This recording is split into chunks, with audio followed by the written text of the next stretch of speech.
let me just introduce about Lijosh, and then we'll go forward to the Q&A that we have. So, Lijosh is a sourcing and supply chain specialist with experience in strategy and operations. He has a postgraduate diploma in general management from IIM Shillong, where he also got 3 gold medals. He's currently working in Mars Snacking, and he looks into the international logistics operations for APAC and MEA region. Lijosh, thanks a lot for taking out the time to join. We are very grateful that you are here, and I would request the participants to please feel free to put out your question and answers that you have about how to make a career in the profile of Lijosh, and learn from him, utilize this opportunity. Would try to take up all the questions that you ask, so please feel free to put in the questions. So, Lijosh, over to you. Would love to get started with a bit about your career and exactly what do you do, how does your day look like, and then we could move forward to the Q&A. Thanks for the introduction, Alisha. So my name is Lijosh, based out of Bangalore. I'm working with a company called Mars International. If you don't know the company, if I can probably say the name of the brands like Snickers, Boomer, even pet foods like Pedigree, Whiskas, and there's also like some of the other food products that we are working on, like or we are into. So globally, it's a US based company. It's about I think 50 billion turnover, and I'm based out of the Mars snacking. Like snacking is basically the chocolate part of it. When I joined Mars in like about 6 years plus back, I was part of the global corporate sort of a team wherein we used to look into different aspects of procurement, buying, etc. And as recent as last year, I moved into the mass snacking business unit, and I'm currently handling the demand analytics portfolio or part of the demand analytics team. That's like a brief in terms of what I'm currently doing. Majorly, my profile, if you look at it, I think it's kind of mixed profile. It has got sourcing, it has got procurement, operations, supply chain, and as recently, if you had seen my profile, it will also include a lot of analytics also. And analytics is something I'm very passionate about. I know there'll be a lot of folks in the call. I think in general, I think there's a lot of buzz around analytics, with the latest being like the Gen AI, and I think a lot of other new techniques and things that's coming in, right? So that's kind of also interested me into getting into this area of things. Two parts, right? I think one, I was also interested, plus the company also gave me an opportunity to get into these sort of areas wherein you can explore, learn, and then kind of uh, like work through it and then move up the ladder. That's how I've got into this particular profile at this point in time. I can share more details, I think, as we move along. Sure, thanks a lot, Lijosh. Meanwhile, we have Q&A starting. One is the question, which is an add-on to what you just mentioned. So, the future of analytics jobs, how do you see that changing? How do you see the roles as well as the job profiles changing with recent developments? So the way that I am seeing it, right? Again, this perspective might be very different for different people.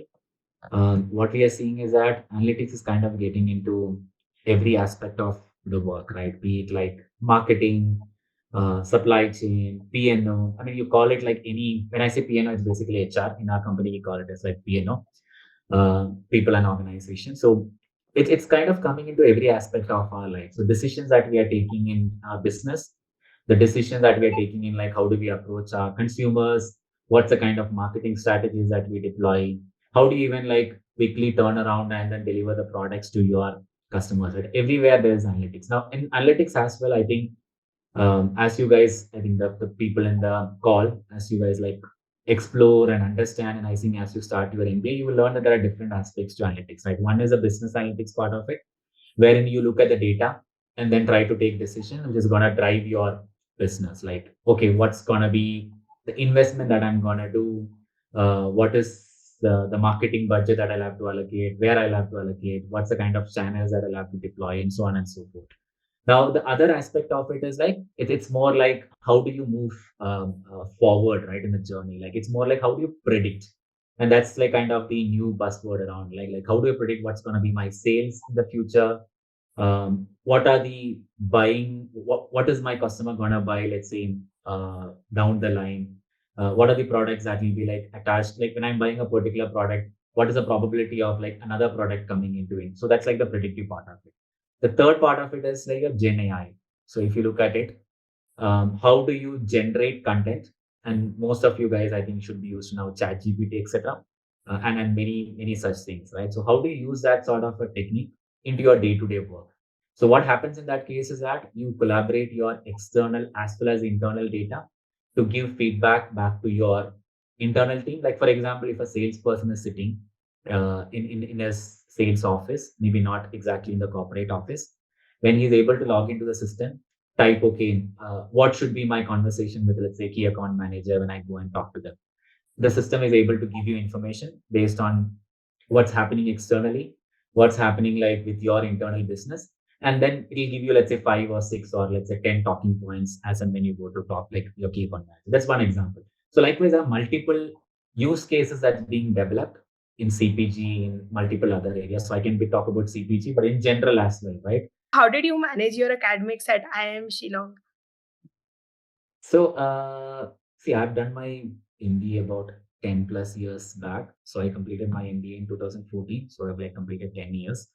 Academics, it's gonna be rigorous, but then you also get to interact with people who are coming with similar sort of a portfolio profile, etc. Right? Like, so it's easy because you also have people coming in from diverse backgrounds, but you're also having people like who are like very ambitious, who wants to actually do like things in life, who might be coming from an entrepreneurship background, who might be coming in from a different sort of a setup than what you're coming in from. So that it really helps because then you are in a cohort wherein you have people who are of your similar ambition, similar way of looking at things. Or also they bring in like diversity of thoughts as well. When I say similar way of looking at things, I mean like from an ambitious ambition point of view. But what is also important is that the first few weeks over there is gonna kind of put you up into that rigor, and then you will see that yourself when you are getting into your MBA schools, etc. Like the first few weeks is gonna give you into that fast track mode, help you kind of get accustomed to what's gonna be up for you in the next 2 years, and that really helped me. And then there's a lot of opportunities like kind of doing live projects, like learning through case studies, etc., etc. So I wouldn't probably credit myself for whatever I have done. I think it's kind of the group work that you do, the kind of support that you get from the academy, all is what is going to kind of uh, evolve or like kind of make you the person that you are today. Sure, thanks. Thanks, I know it's Lijosh. a bit of philosophical answer, but I think that's what it is. Yeah, just move on. Yeah, but it was honest. So thanks for putting across genuinely your point of view. The next question is, what is your opinion on significance of MBA in today's scenario? Like, because you have been so many years in the industry, like when you joined and now, do you see that changing the significance of MBA? See, significance of MBA is gonna be there. It's obviously there. It's about like where you are gonna focus, right? I think, like I said in my earlier conversation, there's a lot of gonna be a lot of upskilling that needs to happen. And if you look at the evolution of not just MBA, I think for that matter, any sort of graduation degree, right? I think your learning cycle would be like slightly, if you look at the slope, right? It's like slightly the slope is like very slow, like very the slow learning curve you will have. But today, I think you will have to kind of evolve yourself because every year, every month, there's a change that's happening in the industry, right? So when you look from a business aspect, right, business is gonna stay, right? Like there's gonna be startups, there's gonna be corporates, there's gonna be like any sort of like work that you are having. There's gonna be customers, there's gonna be people who are gonna kind of sell, right? So that knowledge is always gonna help you. It's not gonna the degree itself is not gonna be futile, but the way that you're kind of looking at these things is gonna evolve, and it's already evolved and it's still evolving. So the maybe the probably the way that people were selling like products, let's say 5 years, 10 years, wherein you have the traditional marketing, you have your modern stores. Now it's like very different, right? You can go in and then kind of order through any sort of quick commerce, like log into Swiggy, log into like anything for that matter, like Swiggy, Instamart, or Blinkit, or whatever. So and every company is evolving their channels and then the way of approaching the customers that way. So that's where you will have to kind of understand what are the new ways of uh, like business models, what are the new business model that's evolving, what are the ways in which you can kind of approach the consumers, what are the ways in which you can kind of build your entire portfolio of products, so on and so forth. So there's a lot of things that's happening.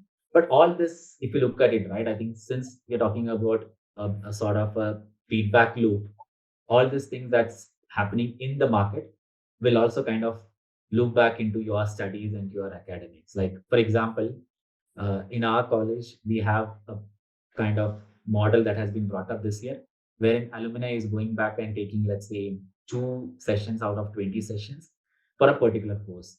So what will happen in that case is that this alumni who has been there in the industry for, like, let's say, a few years to probably like many years is going to come back and give that feedback back into the academia, right? So I feel it's important that you evolve yourself to multiple sources that's available.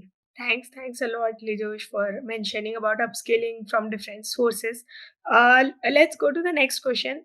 It's about what do you do in the analytics field? Like, what are some daily examples of what do you do in a day-to-day life? Some interesting projects that you had worked on. So they want to understand how does it really look from that standpoint. Sure. So, like I said, right? So, I've delved into this analytics from a different background. So, I haven't got into analytics coming in from college. And a lot of folks like my peers from my college, like from my earlier companies, have moved into also analytics or have been in the analytics for multiple years. Now, the area that I'm working in is like I'm part of demand analytics. Basically, what we do is that there are different portfolios or like domains within demand analytics, like your route to market, your portfolio management, your trade promotions, you call it as like SRM, strategic revenue management, and then perfect store, multiple things like so there are different domains within that demand analytics.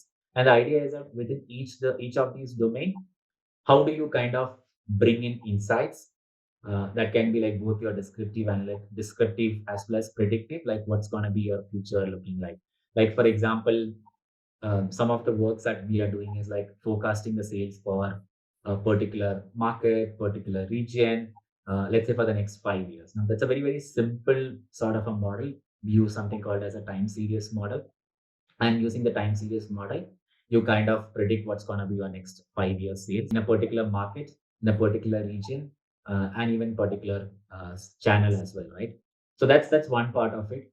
Now there are a lot of projects like that, like trade promotion optimization is another way, like the promotion that you're doing like in your different channels like your modern trade. What are the different kind of offers that you can give, like what offers are actually giving you benefits now in the future, what sort of promo offers you'll have to run so that you have the best ROI that you're getting for the promotions that you're actually doing. And the other one can be like, if I have, let's say, for example, I'm the head of a particular market, I have, let's say, 1 million in my hand. Where should I invest that 1 million? In which channel of promotion I should invest? In what marketing media I'll have to, whether it's in media, whether it's in digital, so on and so forth. So these are the different set of projects that's happening.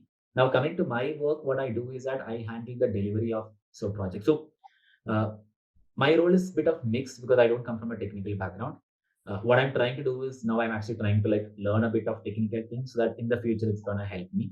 Like I'm like learning a bit of data science, how do you write code in Python, etc., etc. But some of the larger projects, I play the role of like a program manager or delivery manager, wherein you manage the end-to-end sort of a delivery, working with different stakeholders spread across multiple regions and multiple teams. Is there analytics possible without code, or do you need to know like coding, and what are the different types of analytics possible which are no code, for example? Right. So even you might have anyways heard about something called as like a product manager roles, right? Like so product manager roles play a role. Essentially what it happens now, there can be multiple facets to it, depending on what's the kind of role. You might be doing like things probably like beyond this as well. So these roles now in our company we call it as like product strategy roles. Like so product strategy basically means is that you don't do essentially any coding, but then you understand the domain. Like it can be a marketing domain, it can be a supply chain domain, and you have that experience in your back end, and then using that experience with some understanding of analytics. Now that doesn't mean that you don't know analytics at all. Like you need to know some sort of top level thing. That doesn't mean that you need to code, but what are the different solutions that's available?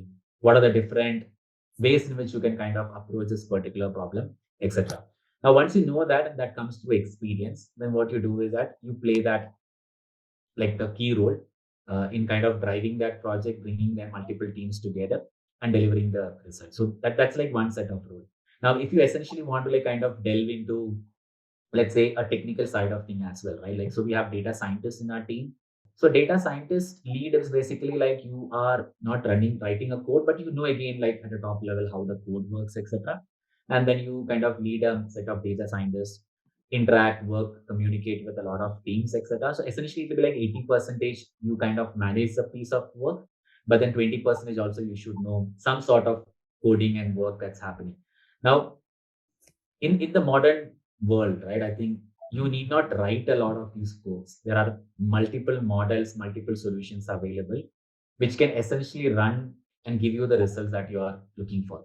Now the question is that what do you select, how do you select one versus the other one, is where your knowledge and understanding of this field comes into picture. Now, like I said earlier, it's a mix of both technical plus business. So depending on where you want to play a role, right? You want to be like more into the business side of things, and then kind of liaison with technical teams.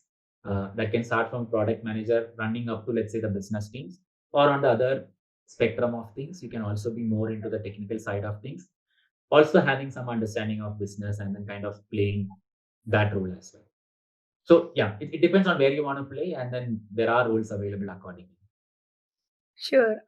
Thanks, Lijosh, for mentioning that. The next question is an add-on to that. Like, can someone enter in this type of role without a technical background, and how to do that? So I think my example is like the best example, right? Okay, I don't come from a hardcore technical background. I'm not from a computer science background. I do have some sort of experience, like doing some coding in C, C++, etc. The way that I am looking at it is that important that you have that quench thirst to learn things, and then kind of explore things, and then also have that risk appetite to kind of see that, okay, fine, I'm ready to kind of explore a thing even though I may not be like fully well versed with that what's happening, right? So yeah, to answer the question very simply, yes, there are opportunities available. And like I said earlier, how do you make yourself like prepared for these kind of roles? Now, someone getting into an entry level role may not be very difficult, because you can get into entry level roles because the experience that they're looking for is like very minimal experience. But as you move up the ladder, it's very difficult to kind of enter into roles which like require, let's say, a few years of experience, etc. So in my case, because my company is offering me that sort of an opportunity, and then I've been able to network and figure out and find out, okay, what where those opportunities are available, I was able to do that. But as you are entering into the job market, there are opportunities available. It's how you build your profile to kind of showcase that, okay, you are ready to kind of take up these sort of challenges in spite of your background not being like code based or like hardcore technical based. Sure. Thanks for mentioning that. After entering, also you can find out your path if you're willing to learn and then figure it out. So, the next question is like, for somebody who likes to analyze things but doesn't like to code. So, do you suggest them they should choose a MB analytics based MBA so that they can learn, or can they opt for something else? What would you suggest? Again, I'm not an expert in suggesting career paths, but if you look at it, right, I think there are a lot of people who are taking business analytics based. Again, depends on, and if you love see simply you have to look at what's the kind of syllabus or what's being offered through that course, right? And most of the courses that I have seen, and some of these are mostly online courses, so at an offline level you'll have to see what's available, is that you will have to have that technical know-how and then some sort of technical understanding to go in and do these courses. So that means that you will have to learn Python, you will have to like understand like some sort of SQL code, etc. Now, just coming back to that, right? I think so my wife works in Amazon. So we both were batchmates in IIM Shillong. So her role is mostly like very, very business oriented. But even in that business role, you're expected to actually write SQL codes to kind of take the data from different databases, and then after which you do analysis, etc. So what I'm saying is that Okay, it's not essentially an answer to this question, but in business analytics based MBA courses, it depends on your thirst or your interest to kind of learn that technical side of things more than the business side of things. Not meaning that you will not be into the business side of things. Whereas MBA will give you kind of a full-fledged understanding of all the aspects of business.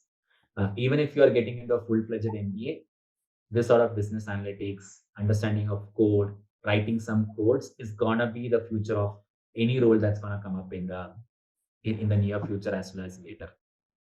So you can't run away from is what I'm saying. I know people may not be really happy with codes, but at least you should be able to kind of do very basic minimal things just to make sure that you are having that 5 or 10% of understanding of how things work, and that will make your life very easier, like easier.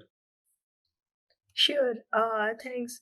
So the next question is like, do we have to be good in data interpretation or statistics also, like for doing a analytics role?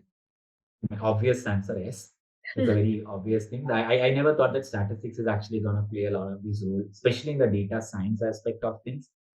And a lot of these data science models, etc., work on hardcore statistics. And if you even go into some of these courses, which can be like a very simple course that you go into Coursera or edX or for that matter, any platform, right? The first thing that's they're asking is that how good you are with statistics, how do you understand, let's say, distribution model, and that's essentially what is actually driving the entire data science, like how the distribution is like, what are the kind of model that's being used. Now that's where I think you need to have some sort of maths understanding, statistics understanding, probabilities, so on and so forth, and you will actually see that coming into live in some of these models and work that we are doing. Now again, the point here is that you may not be aspiring to be a data scientist. You might be aspiring to be someone, let's say, kind of seeing it from a slightly different angle or let's say farther away. But it's always good to get that perspective, even if you are not like a hardcore data scientist, because then you will be able to ask the right questions. You will be able to kind of not ask stupid things. I mean, there's nothing like stupid things, but then at least if you know a bit of what's happening inside, it will always help you to kind of understand things faster and quicker. So that's the way that I am looking at it. Now, that necessarily doesn't mean that you need to know all these things. There are people who are surviving, there are people who are doing it. I'm just saying it makes a life a lot more easier if you know something what's there inside rather than just assuming it as a black box. Sure, thanks, Lijosh. So, then next question, I wanted to move forward to what strategies you feel are most effective when leading teams, because we do have covered some questions around analytics, but I also wanted to cover some questions from a managerial perspective. Leading teams, what has your experience been like, and from your insights, what could people learn how to deliver projects efficiently and lead them? See, one of the principles in which at least I think Mars, and that's why I really like the company that I'm in currently, because it gives a lot of emphasis to they call it as like associate. Like associate is the way that we term employees here, and associate simply means that you're kind of part of the business, right? So that's how they kind of mention it. Like you are the associate of the whole business, and you are kind of part and parcel of the work that they are doing. So leading teams, managing teams, what is more important, at least I feel, is that you give respect, you give or you have the trust on the person that you are working with, and it generally works well in terms of getting that back to you in form of the work, in terms of productivity, etc., etc. So, and that's the way that I think the our company also looks at like employees, right? So employees are at the forefront of things, right? Business can actually probably fall maybe a year, but if you are let go of good people, if you are not kind of keeping them where they should be, then you're gonna fail in the long run. So that's simply the principle that will work even when you're managing a team. Consider them, respect them, understand their personal challenges as well, and push them to the limit that is needed. Like not like probably like beyond there. And this has taken a lot of emphasis, especially after the COVID. After the COVID, I think, especially I think some companies have given a lot of emphasis on personal well-being, mental health, etc., etc. Right. So my take is also that if you have to lead and manage a team effectively, it's important that you kind of take them along with you, upskill them, give them the support that's needed, and that comes in the form of like your development plans, your objective plans, etc. So in our company again, there's something I call as objective plan, wherein you deliver what's objective. The second one, which is given even more importance than your objective, which is your development plan. And what it means is that how do you develop yourself in the current role, and how do you develop yourself in the future role, right? So there are functional skills, and you call it as like MLCs, which is basically your leadership skills, that is being discussed at higher levels between your team and you. And then you kind of identify 2 or 3 aspects that you kind of want to build yourself on, not for this year, but for next year and even for your future roles. So my take again here is that keeping aside the objective, work on the development of your like the people that you're working with, and that will give you the results for your team as well as for the company. Sure, thanks. Thanks a lot, Lijosh, for mentioning about the developmental programs and letting us get a glimpse of that. The next question I wanted to ask about what are the key challenges that can come? So, for a young person who's starting out the career in this analytics field, what are the challenges that they can avoid, and for from a early career perspective, and how can they excel well in this role?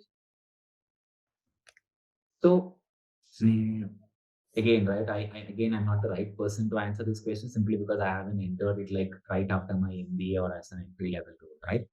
But again, I can give a perspective as an outsider or as a third person, based on whatever I have seen in the industry, in some of my colleagues that have come in from different colleges entering into this area. Uh, I simply feel again is that it's about learning, right? You may not be able to get into a role and then just deliver effectively from day one. But the effort that you put actually in the first few weeks in learning, understanding both the business side of things, technical side of things, as needed to deliver your role is a key thing. Now, if you are not able to do that, if you kind of fall back, if you kind of not able to move ahead, uh, simply because you're feeling that the first few days are very hard, then you're gonna have a challenge in taking like responsibilities and like let's say like roles further ahead. So what I've seen in general in most of the cases is that if you are ready to take challenge, if you are able to kind of effectively communicate what you're having as a problem or what you want to kind of really achieve, and that's where the conversations with your line managers etc come into picture. So challenges can be like multifold, but how about you kind of overcoming that, working very closely with your line manager, with your colleagues, is what is going to determine like your future course. There are see, and what I and see what I'm probably like. I have again one more perspective that I have is that I've seen both side of things. I've been in a startup for about 3.5 years, and I've been also in this corporate session for about 6+ years. What I've seen is that startup is like very fast paced. Like it's like kind of you will learn a lot of things. So you'll have to kind of push and then get as much as you can actually get in that point. And it's also going to be hectic. So there are times when you will feel that you failed, you have not been able to do what you have actually like tasked as have been tasked to do. So there can be cases, but I think it's all about kind of getting up from that and then moving on and then taking up like new things, saying using all those opportunities or like challenges as your learning thing and then move forward. Again, I know probably I'm a bit here and there in terms of answering, but I also probably want to bring in my perspective of also working in different sort of environments and how it's going to affect your deliverables, your challenges. So it can be very different depending on where you work. Sure, thanks, Lijosh. The next question is around, does job experience like have an impact? Like if you before getting into MBA, do you suggest people should have job experience? Is that helpful, or it's better as a fresher? Generally, my take is it's good to have. It's very good to have. But then, if you look outside India, right, I think generally most of the MBA courses at least require a few years of experience, ranging from 1 or 2 up to even like 4 5 years. So that gives you an experience of working in a setup, in a business, understanding like very like top level view of how a business run right now. That doesn't necessarily mean that you have to be in a corporate, but at least like you've run your business, some sort of family business, some sort of entrepreneurship, or you have at least been part of some project where you kind of experience what happens in like a real business setup, right? So I strongly believe that's going to help. But then there's also another field of thought that some of these companies also take uh, like freshers, because what happens with the fresher is that they don't come with a baggage of like knowing and then kind of setting themselves in a particular way because they have worked in a setup, right? So what they look at is that, okay, fine, this person doesn't come with a lot of experience, and that ways it's easier for me to kind of tweak and mold this person the way that I want this person to be. And that's going to be the case even with any person, right? So if you go to an MBA, even with some experience, the job that you're going to get into is most probably going to be completely different from what you have done in your previous role. So what will happen in that case is that every company will need to kind of train that particular person to do that role effectively. So training becomes easier if that person doesn't come with a lot of experience, because someone coming with a lot of experience thinking that, oh, I know this, I know that, I have done this way, might hamper if they want to kind of retrain and then kind of reskill that person in a different way. So yeah, two aspects, both are different. So just need to keep that these are like two different ways of looking at things. So ideally, my suggestion is have some experience, but even without experience, you can get into different roles and very good roles after MBA. Sure, thanks, Lijosh, for answering that. The next question is, how hectic are these roles? We have had different speakers in this session. Like, for example, we had consulting speaker last time, and they were mentioning that the role is very hectic. So I think aspirants want to know very honestly how hectic it is in terms of work-life balance compared to, let's say, other roles like finance roles or consulting roles. Uh, See, I don't have experience in finance roles, so I can't really answer. But in general, what I've seen is that so a lot of my friends, right, like our friends are like very close friends, are working in different companies, right? What I have seen is that it's an organization based thing rather than actually a role based thing. I might be wrong. This is purely my very limited experience of working in a setup, in different setup for the last 10 years, right? And I'm saying this because I worked in a very similar sort of work in my startup organization. And when I came to Mars, I started in a very similar sort of a role. But I could see that the kind of hectic, like how you call it, like work life balance, or how hard it is, how difficult it is, was very different across both the organization. So essentially, it's not the roles that is driving like how difficult it is, how challenging it is. It's probably the organization. If you are probably in an organization where it is like more process oriented, the setup is like slightly mature compared to something which has been like just evolving very quickly, like as in a startup environment, you will have to like put yourself in a faster pace. Like you'll have to probably work through bit of weekends. You'll have to work through probably like later in the day, like you'll have to probably work for maybe 12, 13, 14, 15 hours, etc. But the other way of looking at it is that that will also help you to learn a lot of things in your initial career, right? And I would highly rate my 3 4 years of experience in Hector, like paperboard drinks, is to be very highly learning based, where I have actually understood like business from multiple angles, which probably will take maybe multiple years, like in Mars, like an organization, and similarly like any sort of setup, like a multinational organization. So it depends on where you want to be, right? Okay, I want to be a person who is want to push through my initial part of my career. I want to learn a lot of these things. I want to experience a lot of these things, even if it's a bit of risky. It's a risky affair. Keeping probably my personal preferences and family life aside for some time, then I kind of understand it, learn it, and then move into a corporate setup. That also works. Flip side, I have had people actually coming in from corporate setup into the startup life that I was having earlier. Like my line manager used to come from PNG, like he was there for about 3 4 years, and they found that, oh, it's been very boring. Like not boring basically, like learning wise, I think it's like a bit okayish. So let me come here, explore.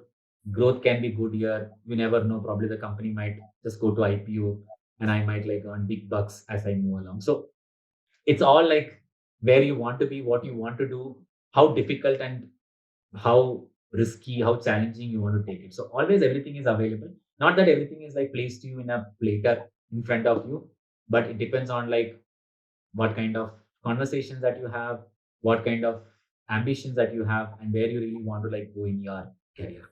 Yeah, thanks for mentioning your perspective. So the next question is like, do we need to get into a prestigious college like IIMs for landing a good job, or do you see people around you like get through without prestigious colleges and cut across their way? There must be examples, but like, is it easier to do an IIM and then get into good roles?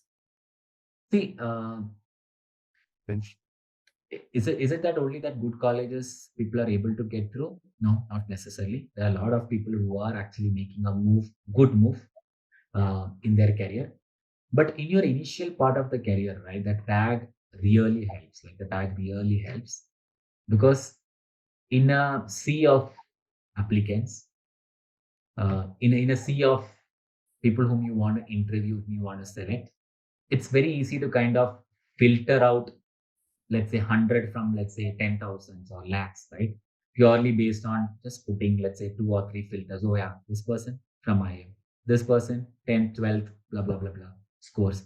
Then you know that actually from a risk point of view, I'm not taking a too heavy risk. So it's about two, three parts. Right? One is, I think, risky. So I am relatively okay that fine, I'll get probably a decent candidate, if not an exceptional candidate from a pool of candidates that I have, if I put that two or three filters. And based on my previous experience of working with similar sort of background people, it makes it easier. The second thing is that effort, right? How easy is it actually for me to kind of just go and like filter out these things rather than going through the effort of 10,000, 50, or I'm just putting the number of 10,000 is a very arbitrary number here. Looking through all profile, learn it, and then select, let's say, three or four or five or whatever that number is, right? So these are all the things that really make a difference in the initial part of your selection versus non-selection. Now, once you get into a particular role, there probably the first few years, yes, this tag can help you. But as you move up the ladder, this tag will become very, very less what you call less. It's not very evident, like because people will then see you as okay. I have seen this person for last 4 years is exceptional.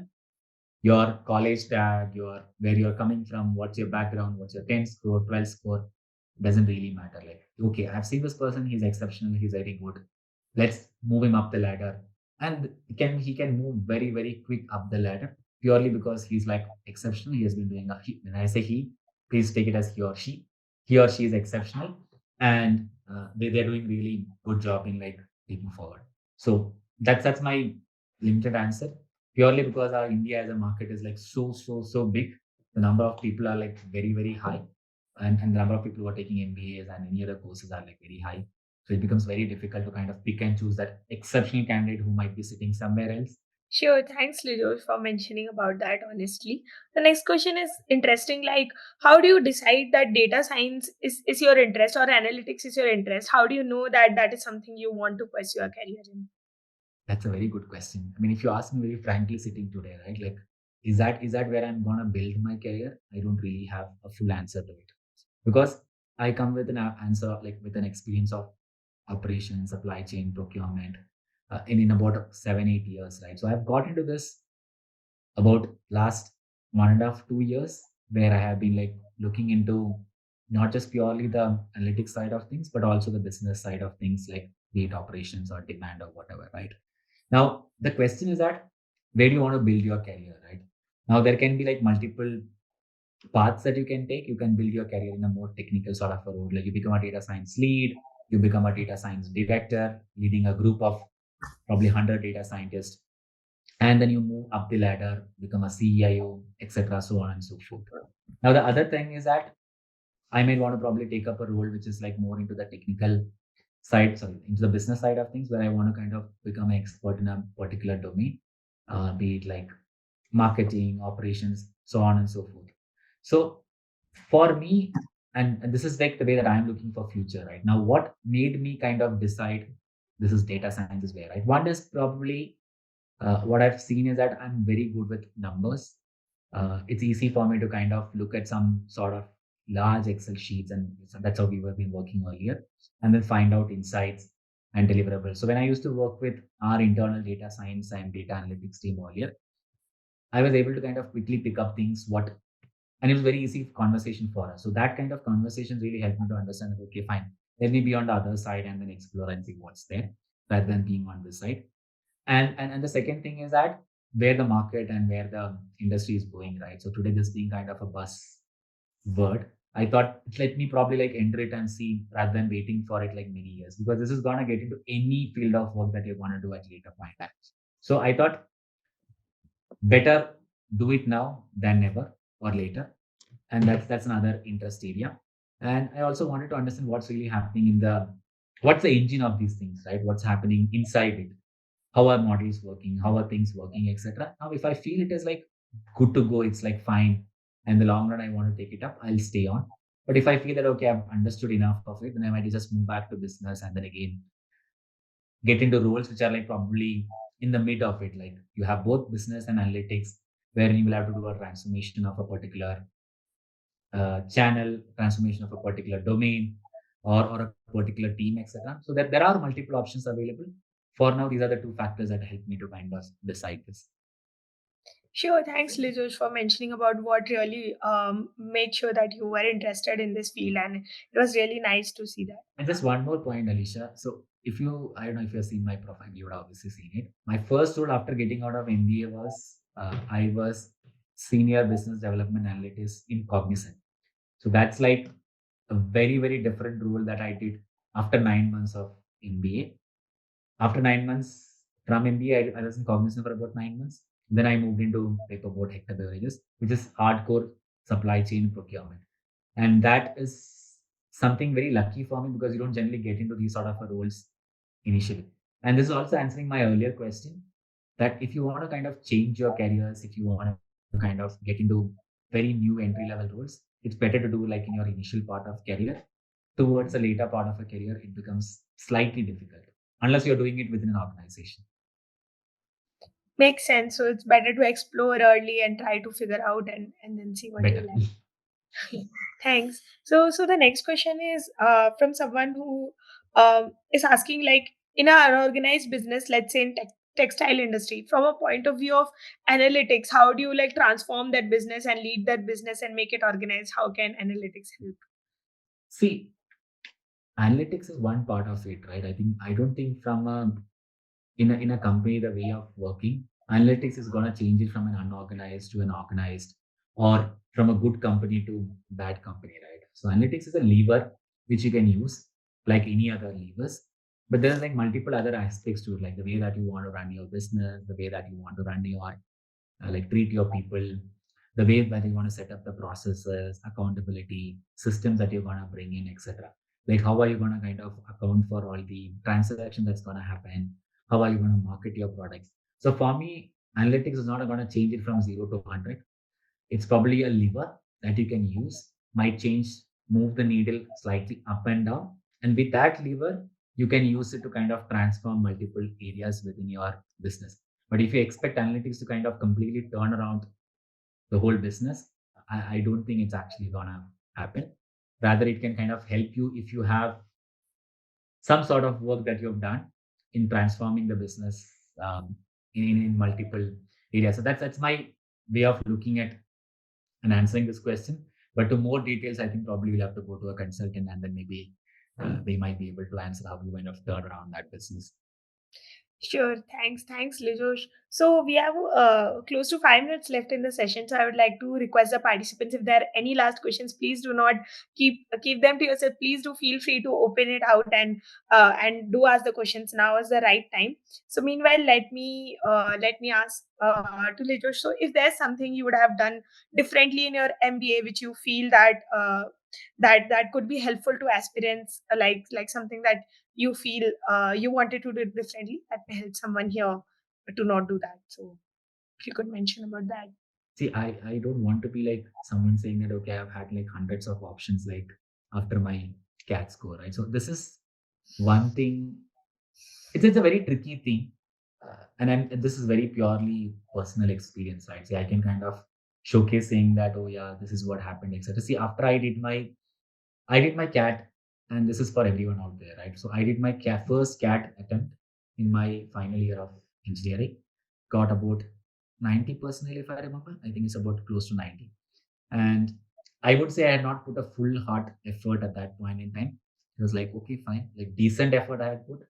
Then after 2 years of working in Bosch, like close to about 2 years, I think 1 year, after 1 year, I started like again exploring this. Um, was doing exceptionally well, I think, all throughout the sessions. I think all the mock tests, etc. Landed up, I think, about 98.6 or 7. And my verbal score was actually very low. It was, and that time there were only two sessions. One was 86. I think one was verbal, and the other one, verbal and logical reasoning, and the other one was quants and data interpretation, I think. So in that quants and data interpretation, I was getting about 99.6 or 7, but the other one was very bad. And that gave me only very limited opportunities like IIM Shillong and downwards of it. Now the question was that should I actually take another attempt to do? But then and then I also made some mistakes. Like I did not really attempt like colleges like NITI, SIBM, and like few other colleges, which were actually good. And it's purely because there were not many people to train me or rather mentor me because the background that I was actually coming in from, we had very limited opportunities to interact and talk to people. So what I would do differently, I think, because again, this is not to answer your specific question regarding MBA, but my request to all the people out here is that like there are multiple avenues available today, online, offline, with I think this kind of session, and there are multiple opportunities available for you to interact with people. Keep your eyes and ears open.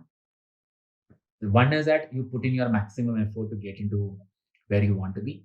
You may not necessarily get what you are looking for, but then there are opportunities available to kind of at least meet your, if not your first grade, but at least your second, third options available.